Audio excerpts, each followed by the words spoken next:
Gummersall's art career spans some 40 years. His work can be found in numerous public, private, and corporate collections around the world.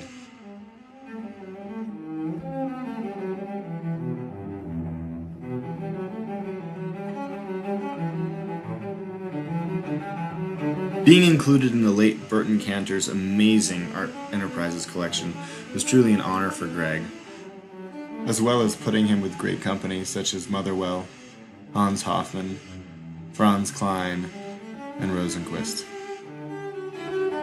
He was also honored with a 2-month residency in Vienna, and by being in the prestigious 183rd Annual National Academy Invitational in New York City. The National Academy members are a virtual Hall of Fame for great artists, such as Thomas Eakins, Helen Frankenthaler, Jasper Johns, and Robert Rauschenberg. Gummersall's piece included in the exhibit was from his Abstract Expressionist series.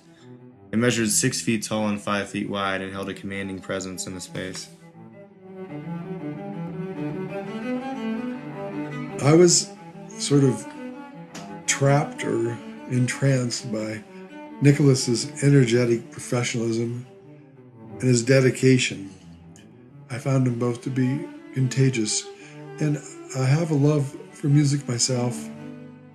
I've been influenced throughout my life by music. As a painter, I am often accompanied by music. I mean, all kinds of music I've loved, which would be, Bach, Beethoven, Satie, into jazz with Miles Davis, all the way up through Van Morrison, the Stones, the Beatles, and through to the contemporary person like the genius of Lyle Lovett, Terry Allen, Willie Nelson is great, George Jones, country. So it's a broad range of music and a love of music. And my other sons are also lovers of music. One's an actor, writer, director. Another's a producer. And obviously my son Tyler is a singer-songwriter. And my brother was a musician. Our whole family is really a family of artists. And my wife is an incredible fine art photographer. And her grandmother was an amazing concert pianist. She played with the San Francisco Symphony at the age of 10.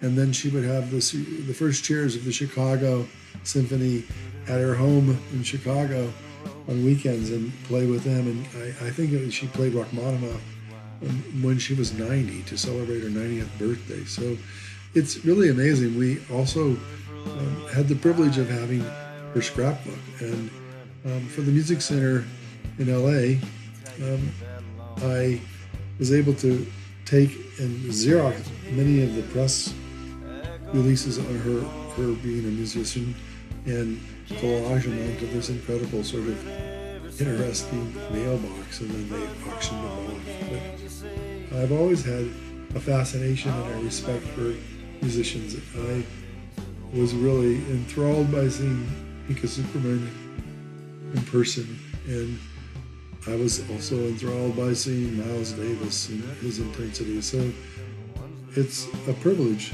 to be able to collaborate with these musicians. So music is a big part of my life, and it was interesting to see if I could actually translate something musical to the composers and then watch how they then translated my pictorial image to something musical. I think that all music and all art, for that matter, is about rhythm. And you can see the rhythm in my paintings, especially in the sort of calligraphic writing series. And it has a definite undercurrent of musical rhythm and flow.